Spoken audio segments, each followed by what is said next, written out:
Hi, everyone. I'm Anita Campbell, and welcome to our very first Writers Hangout. And the goal here is to let you get to know us a bit and also so that we can share some information with you. And hopefully, in the future, we'll actually be able to have some of you on this type of hangout. As you can see, I'm talking with you from the beach. Well, not really, but I am in Florida, and I'm talking to you from my home office. With us today, let me introduce who we have. First of all, manning the controls is our Chief Technology Officer, Leland McFarland. So, Leland, give us a shot of you. We want to see you. Hi everyone. Yay, Leland. So, Leland is talking with us from Eastern Oregon. So, thank you, Leland. You're welcome. And next we have Joshua Sophie. Joshua, say hello to everyone. Hello, everyone. And where are you talking with us from, Joshua? I am coming to you live from Pottsville, Pennsylvania. Pottsville, Pennsylvania. Okay, Not on the awesome. beach. Not on the beach, as it says. I didn't do my weather training. Not on the beach. Not on the beach. Okay. Are we going to be joined by a little feline friend today? I'm sure they're resting comfortably behind me right now. Okay, good.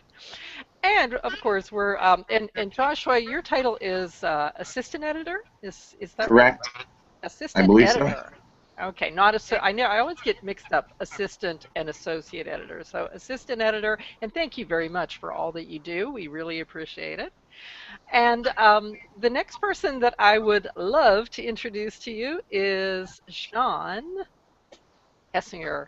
Sean is our executive editor and the guy who kind of pulls the strings behind the scenes when it comes to all of our content. So Sean, Hi, how you doing? I'm coming to you from Allentown, Pennsylvania, as a still image only today. okay. Yeah, we like the look, you know, the shaved head and the beard. So, all right, well, good. Well, thank you all for joining us. I do want to pass it off in a moment to Sean, who is going to start sharing some points that we want to share with you. But I wanted to take a moment to tell you how much I really, really appreciate everything that everyone does. I think we've got a wonderful writing team. I just love the fact that everyone brings different skills to the table. You've all got something great going on. And the fact that you've made it through our filters and that you're writing with us and compensated writed, not not just volunteering your time, is the fact that you really have a lot of talent, or you wouldn't have made it that far. So I really appreciate everything. We keep trying to do things behind the scenes to make things even better, to try to improve our processes, make it easier for everyone. And that's really the goal here, is really to try to share some information that we hope will, you know, open up the lines of communication and make things a little easier. So with that, I think I'd better stop talking and let Sean take it away. Sean?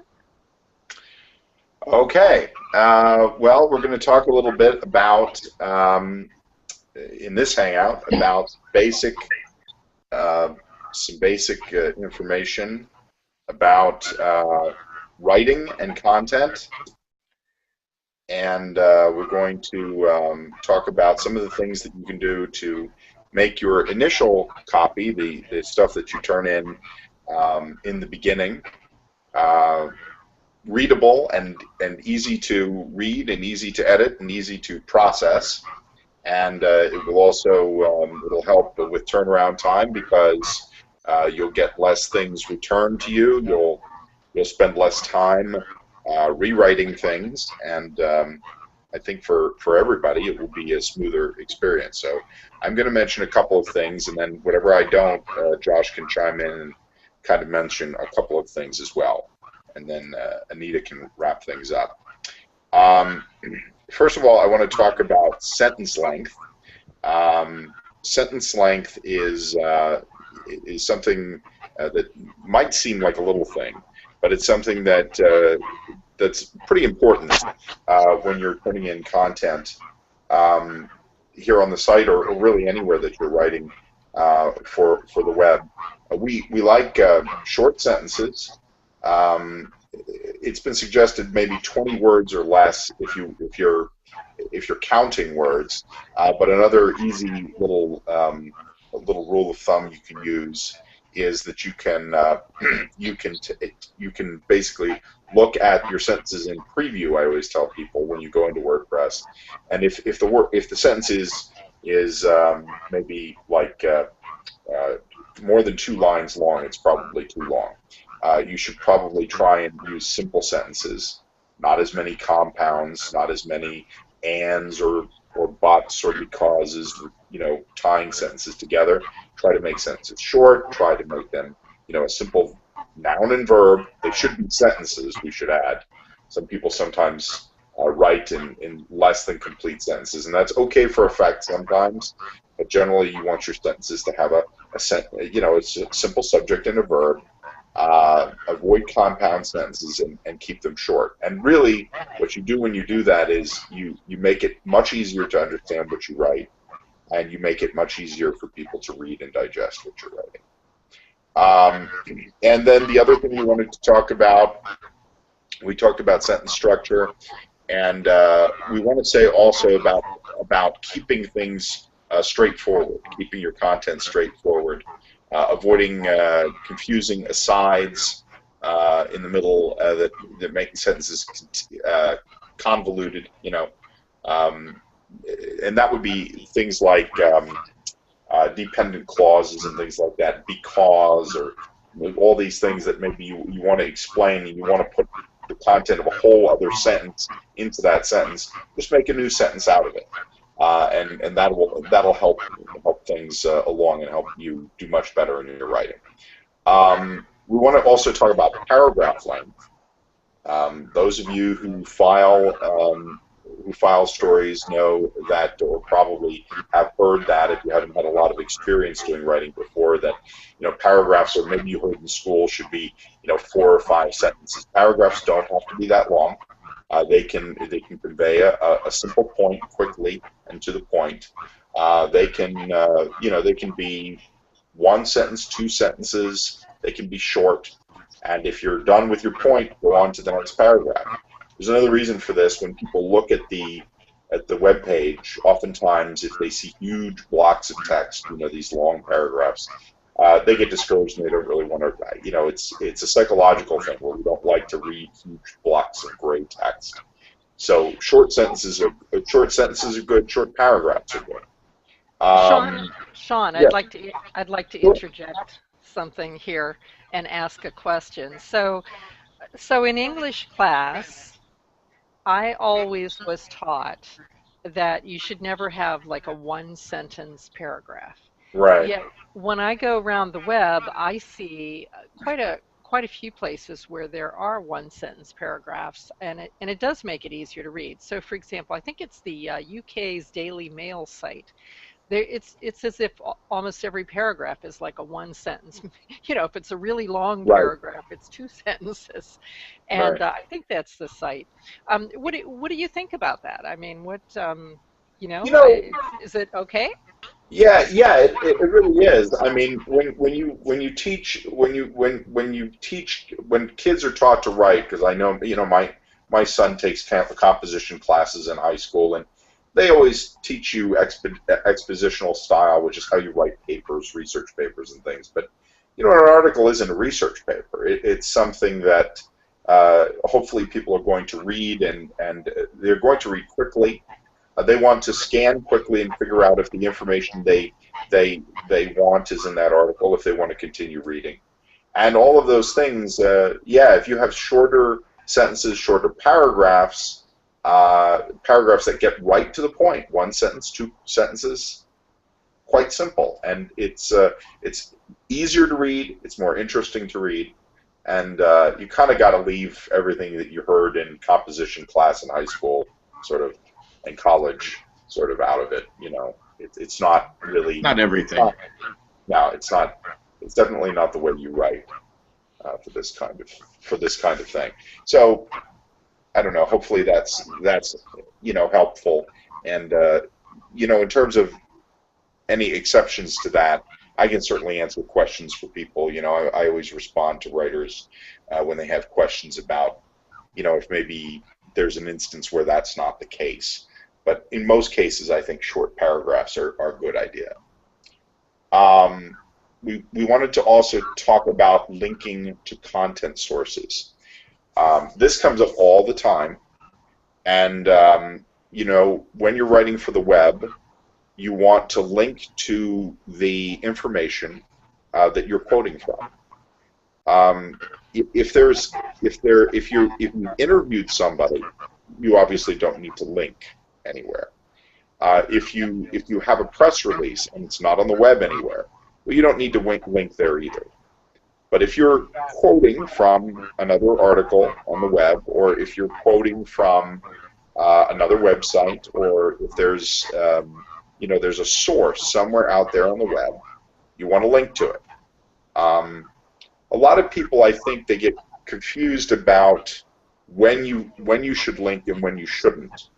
I think, as general practice, when you're identifying, maybe when you're writing about a website that maybe isn't common, I don't think you have to link to Facebook every time you mention it. I don't think you have to link to Google every time you mention it.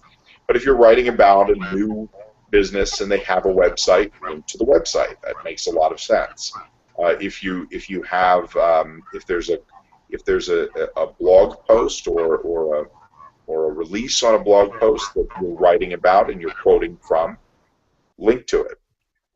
So it's just a simple rule of thumb, and really also, we're reporting, so you shouldn't be. We want to show people where we get our information. So that's an important thing, and you don't have to do a lot of linking. If you write, if you're getting something from a particular article, you can link to it once. I've also had people who feel the need to link to something 3 or 4 times. You don't need to do that in a single article. A single link is fine, but just so that we can see where you get information from, where you're getting the information from, and so the readers know.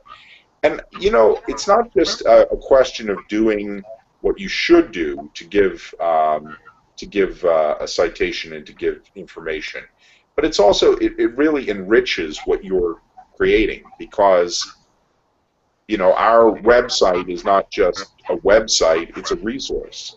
And so when you link out to that other information, you're providing additional information that your readers can gather from.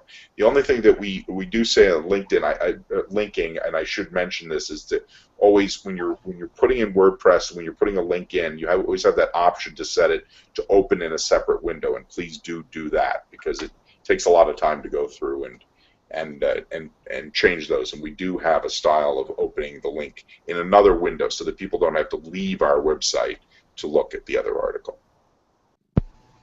And that is, of course, if it's an article that is, usually going outside of the website. Internal linking is a little bit more different. What do you say, Sean? Well, we have just generally always opened in a separate window, even when we're internally linking.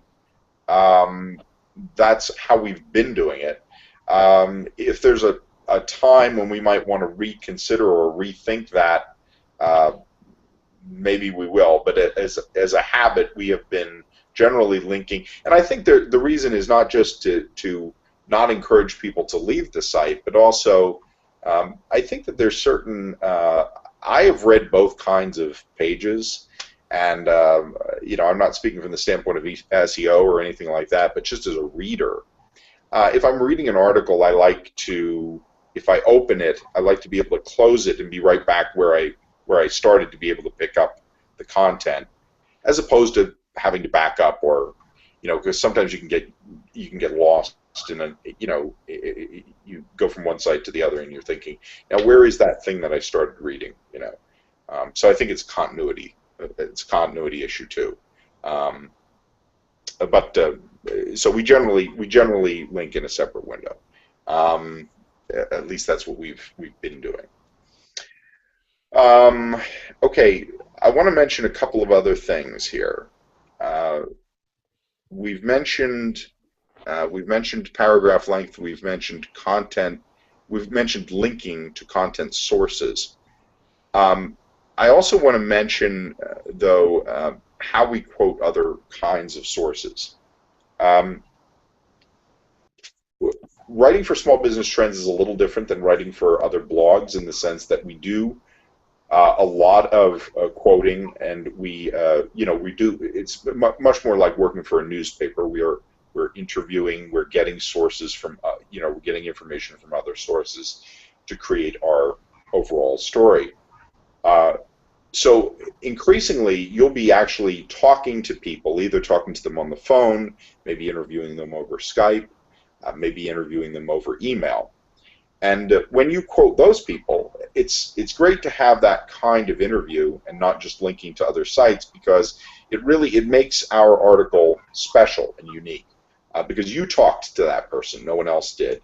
And so an interview that you do is going to be unique because you're quoting from a source, and nobody else has your quotes. Hopefully, nobody else has your quotes if you did the interview by yourself, and unless you have one of those people who says the same thing to everybody, which sometimes you do get with sources. But so what you want to do also is, when we're writing, we want to distinguish that. We want to say, there's so many things on the web, so much content on the web that's simply linking to other sources. So when we do an interview, we want to take credit for that subtly. We want to explain to people, look, this is an interview we did. This is time that we took to talk to somebody and really find out what was going on and to ask our own questions. And so what we do there is we usually signify those quotes.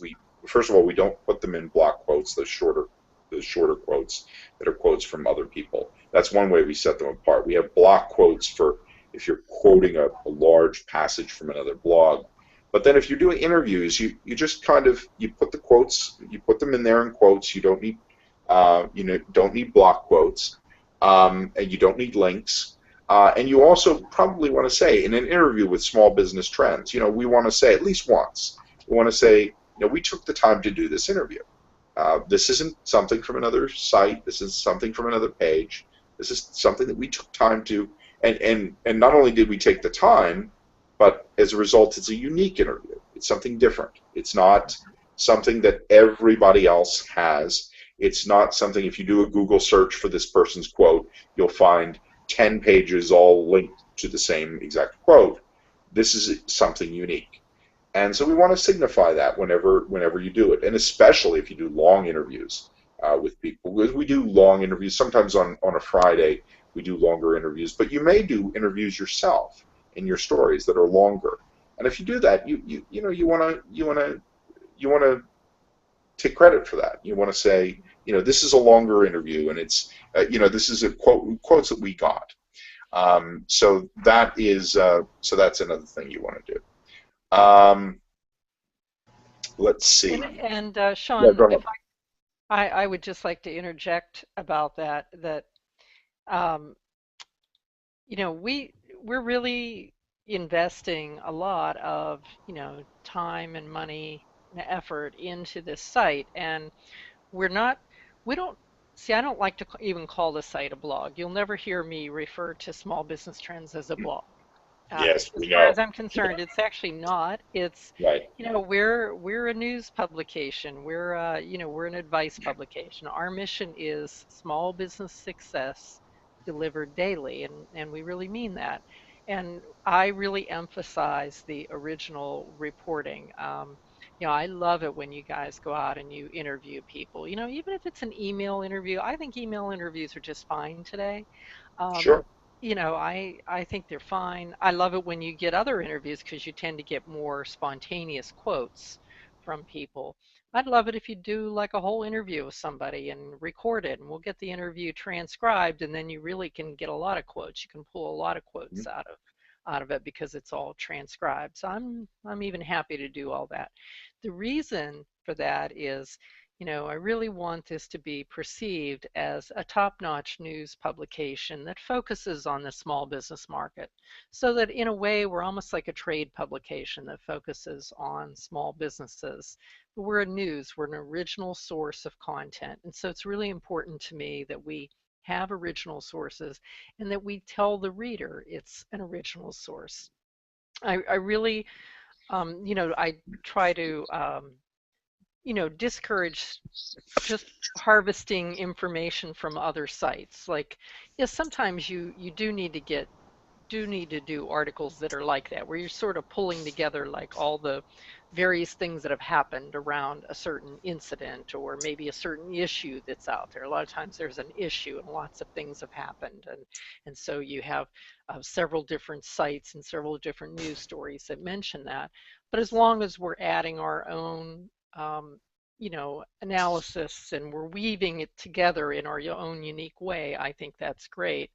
But, let's always in our words emphasize that we're doing original work, that we're, and not that we're simply harvesting lots of pieces here and there and we're just like copying and pasting. I mean, if the article gives the impression that you just sort of copied and pasted from different sites out there and didn't put a lot of original effort in it, I think that doesn't really do you any favors, doesn't do us any favors. So really emphasize that original work that we're doing, emphasize those original quotes in your words in the story, specified that it was an original quote, and make it clear what you're quoting and you're not too, because sometimes we look at drafts, and I know like Sean has mentioned this before, or Joshua, and they'll mention that like it's kind of hard to tell like what's the quote and what is the writer saying. It's Right. almost like we have to go out and we have to grab phrases and Google them to see if that was from another story. And that should never like be the case. It should always be crystal clear from the article what's a quote, what you've written originally, and which of those quotes are original quotes that you got versus something that maybe was pulled from another site. I have something to add on to that. Yeah. I've been noticing it a lot, or more lately, is that there are quotes that are just hanging in stories that are unattributed. There's quotes around it, and it's just a full paragraph, but it doesn't say who said it. So even over attribute, and then when we go through, we can find out how we can do it a little better. But it's easier to have the attribution there than to have to go back to the writer and find out who said this, where did it come from. So it's a lot easier to just, if you have a long quote, just put in who said it, says or said or whatever. That would be the one thing that I noticed, especially most recently. I would agree, and I'll take it a little further. We were talking about original quotes versus quotes from news sources and things like that. And one of the ways that you show that you've done thoughtful research into something. I remember recently there was a story. There was a writer who there were a number of stories, and they were all written on the same subject, and they all linked to research and things like that. And some of them didn't link to the research. Actually, they weren't very well done.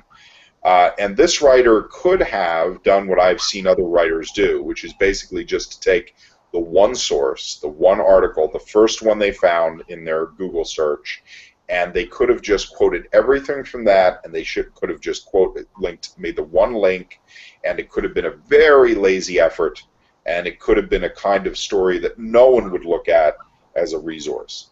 And instead, what this writer did was he took the time to look up the reports that were referred to in the article. He took the time to research, go to the various industry sites. He took the time to send an email to a representative from the company and include their quote in the article.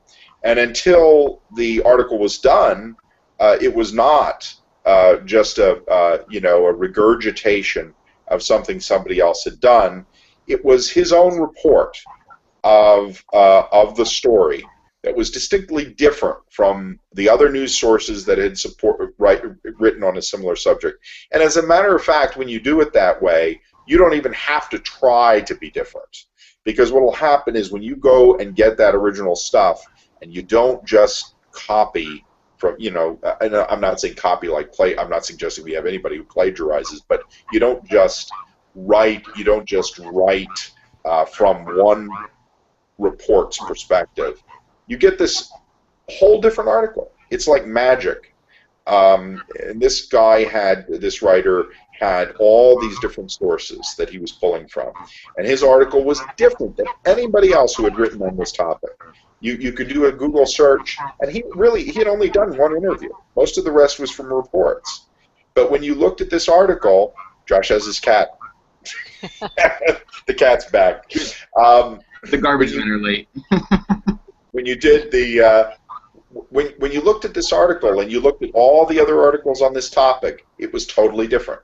And it was totally different because he had taken the time to look for those reports. He cited 3 or 4 reports and linked to them.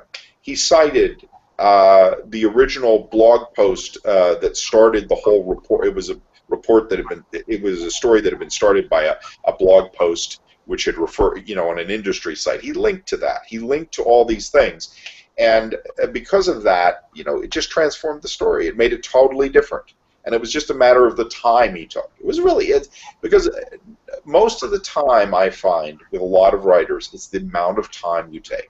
You take the time to do the research and do what you're supposed to do and look at that and really come up with a unique story that's all your own.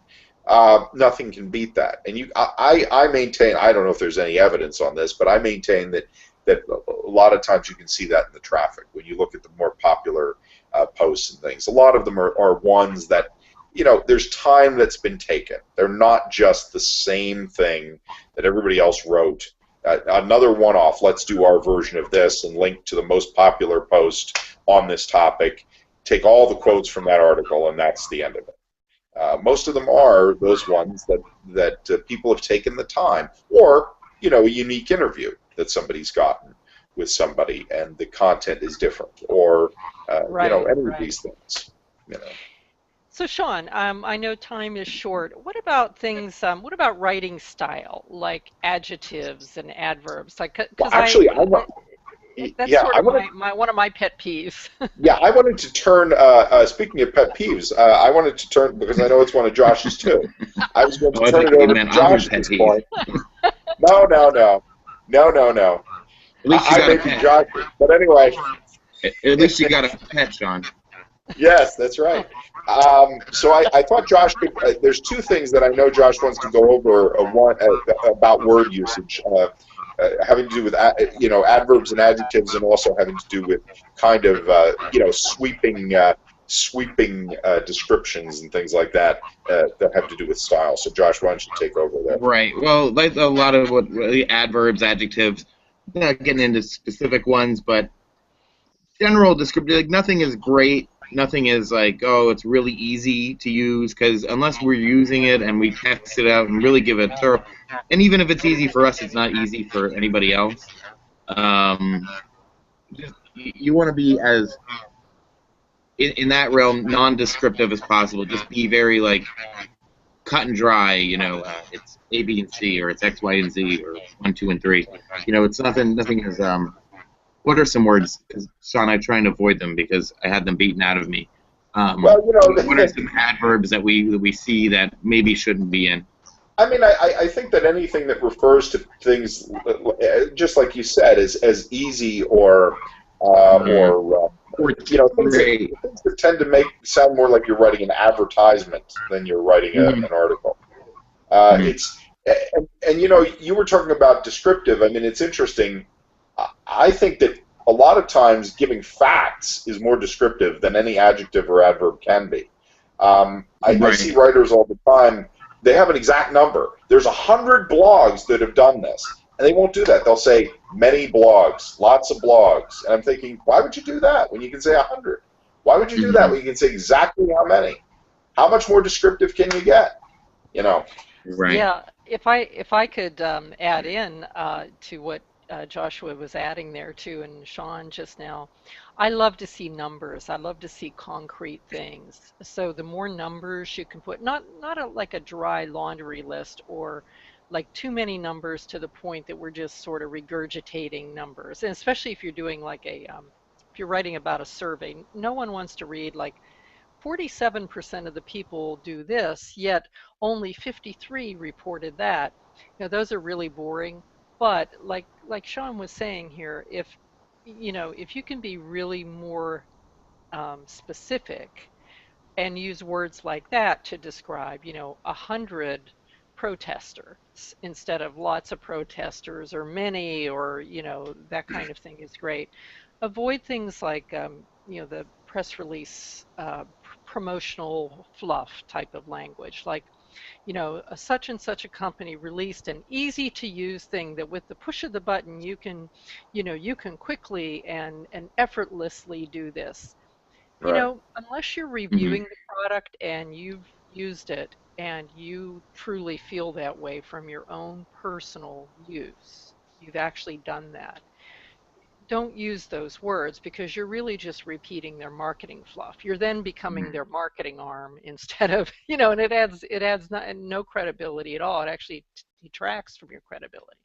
Now, if you're doing an actual review, I will say I think sometimes those kinds of words are well placed if you really have done an in-depth review. You've tried a product, you've read a book, and you really it's from your firsthand knowledge that you have this opinion about it, then I can see it's okay. But if you're really just picking up the points in the press release about the easy to use or the with a one single click of the mouse, because usually it's not one single click of the mouse. Right. Sometimes it is. I mean, you can use that sometimes in a very descriptive way. It's a one click thing.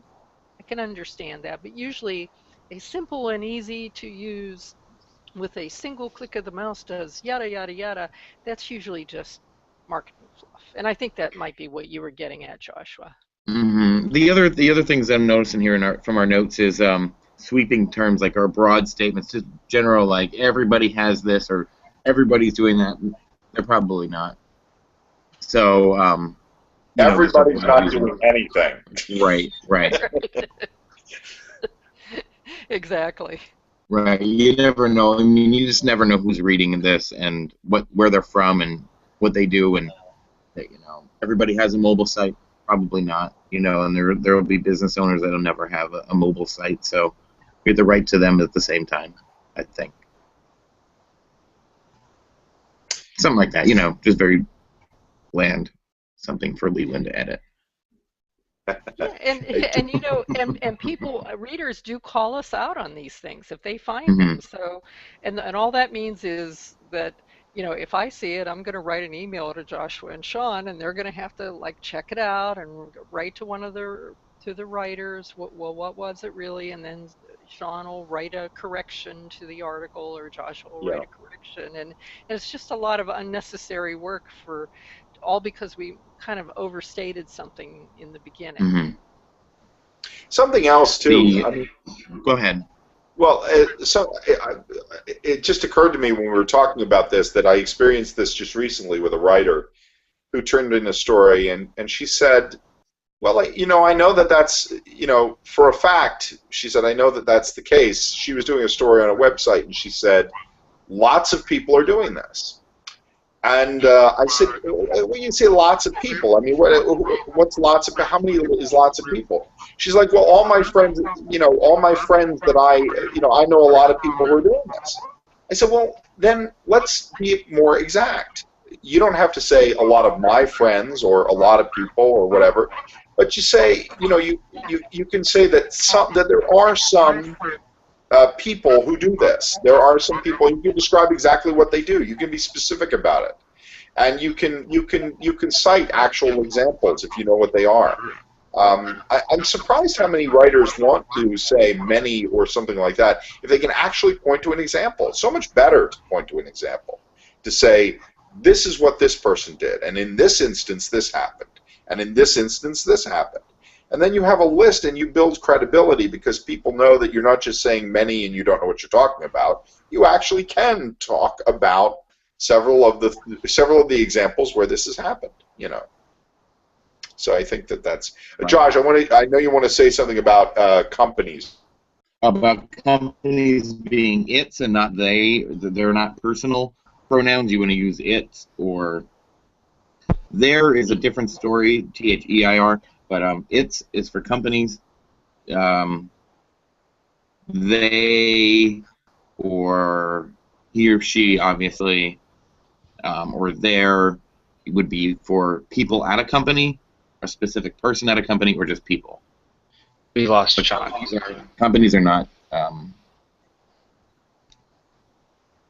Okay. real. Are you people. back, John? Yes, I'm here.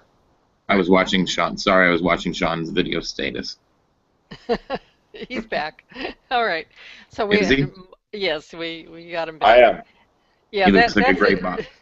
that's a good reminder, Josh. I know I'm one of the people that sometimes will use there to refer to the company. So guilty as charged. I'll try to remember to use its all the time. So anyway, There are or if I'm times, Good. there are times, of course, in grammar when you might say there when you're describing a company or group of people acting as individuals, but it's very rare in what we write. So it's just It's really rare. Really rare. good rule of thumb to just not do it. Mm-hmm. And I think actually it makes you be more exact because I think what I might do is if it's a small business and I'm really talking about the founders, I really should be referring to the founders and their goals or their approach to something rather than the companies. And it's probably because I'm not being very clear to begin Right. with in the sentence. So that's probably just a good reminder about writing clearly. And Josh, what do you think about also if I mean, I think that we've seen this. If you know that a certain person at Google or a certain person at Apple or a certain person at whatever company you're working about has said this, you can quote from them. Why do you need to say Facebook says or Google says or why can't you just say that the vice president of product development said this? Absolutely. So much better to quote the person if you know. Mm-hmm. Absolutely. It gives you just a little bit more credibility. Good reminder. Okay, Sean, I think there might be one more thing we want to do before we wrap up here because this has been great, very helpful. Thank you guys. Yes, I think we wanted to talk about templates, did we not? Yes, I think so.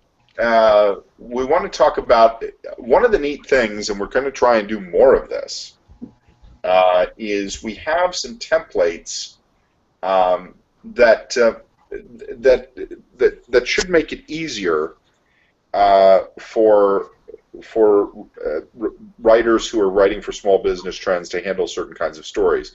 I wouldn't say that every story that we do fits into a category. Sometimes you will hit those stories that are a little unusual and don't fit into every category, but we have quite a few of them. I'm trying to think now. We have the product review. We have product reviews. We have simple tech news.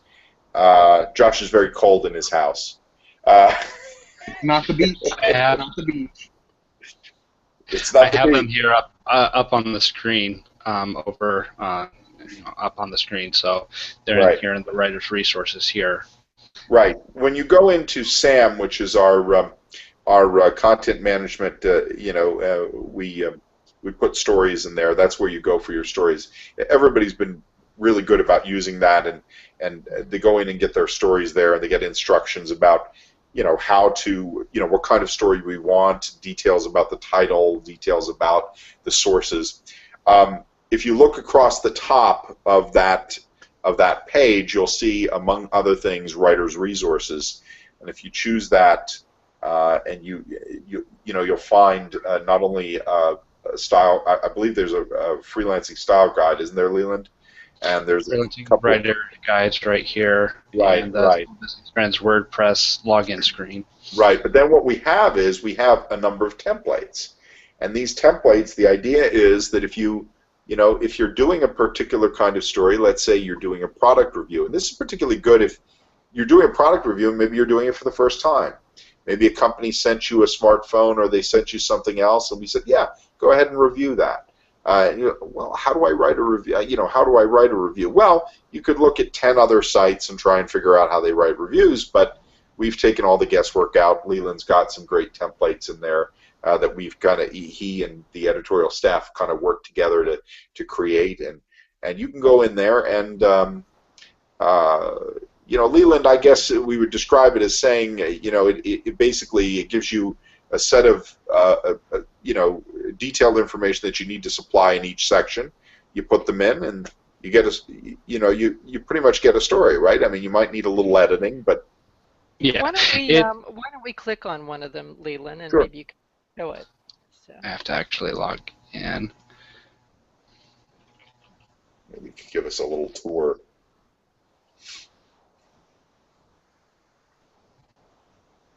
I'm not logged in. All right. Well, let's not worry about that right now. But the point, I think, is that with these templates, and I really need to give a shout out to Sean and Joshua, and also give a big shout out to Leland from the tech side to understand what these really are. These aren't just a page where we give you an example, but what the editorial team did, like Sean and Joshua, is they broke down like, well, what's a really good structure for a story, and they broke it into sections. So maybe like depending on what type of article it is, it might have 5 sections to it, and the basic essential information we need. If it's if it's breaking tech news, we need the company name, we need a URL to where the new product is, yada yada yada, and then they put the structure into literally a fill in the blank form, a template. And here's where the tech wizardry comes in so that you can really appreciate this, because not everybody has this. This is our custom technology that Leland created. So basically, when you fill in this form and you hit the submit button, what Leland has programmed into this is it takes all that information and it literally puts it into a draft in the WordPress system in our site. So it literally takes all of that information and throws it into a draft, and it's even partially formatted there. So it's all ready to go. And what that means is, and the reason you should use the template is it kind of guides you, like Sean was saying, instead of having to run around and look at 10 other product reviews, for example, and figure out how to write a product review, which may not be the way we want to have it written anyways. Sean may prefer to have it a certain way. He's thought it through, and so he says this is the way that if you really want to please us and make sure that we think it's a great review, it's got to have these essential items in it. And if you fill in the blank form, you hit the submit button, Leland's Tech Wizardry turns it right into a draft, and it's saved as a draft, and then it spits out an email so that Sean and Joshua know it's there, and they can look at it, and they know that you've submitted it, even without going in and looking behind the scenes. And it's all done, very thoughtfully from the perspective of helping you write a story that, is going to need fewer rewrites. That's kind of the issue. And here's why we want to do it from a company standpoint too. It makes Sean and Joshua's jobs easier as well, because they don't have to try to figure out what you're trying to say or how you structured this, because they know what to look for. They know what they want in the story. These are the essential things we got to have in the story. And if it's put in there like that, they know the structure is right there. It's going to be there, and it makes it easier for them. It doesn't mean that you can't have creativity. I mean, how you write things, you can certainly interject your creativity in the writing and so on. It just means that the basic structure is going to be what we need.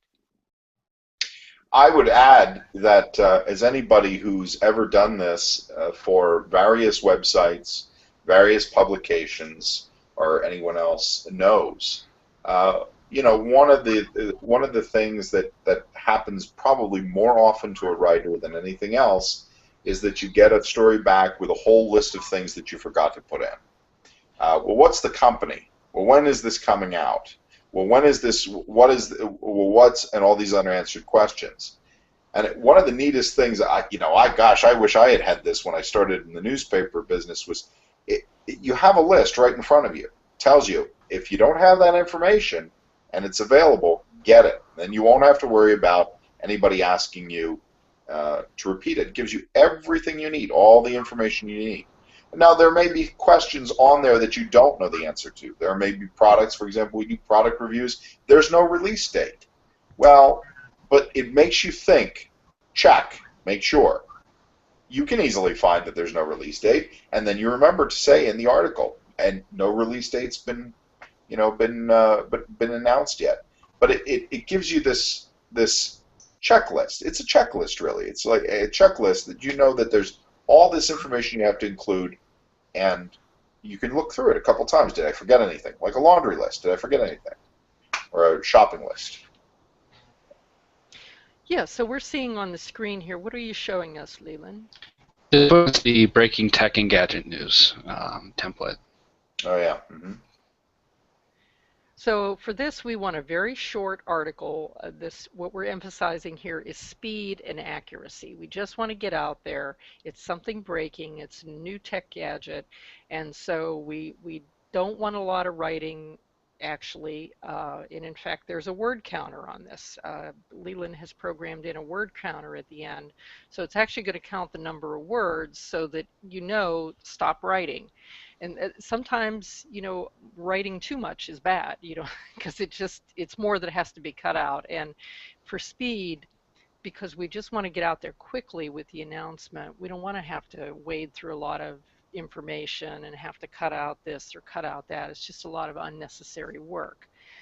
So in this case, we're looking for a really short article, but we just want some essential details in there. And like Sean was saying, it's giving you a checklist of make sure you do this. We have like little prompts there. Sometimes, like in the intro, we even give you an example intro there. We have a couple of sentences. I know a lot of times if I'm like looking at a blank sheet of paper and trying to figure out how to get started on an article, sometimes the introduction is the hardest part. If I just get into it, I can figure it out. But sometimes if I have a little prompt that says, okay, here's a good way to start this, I can look at that and say, oh, okay, I see that. I can write something like that. Right. Right. Do Yeah, I you mean, fill it to each section? You go through each section as you're filling it. If you would, Leland, just type some gibberish in a couple of these boxes, and then let's see what's happening to the word counter.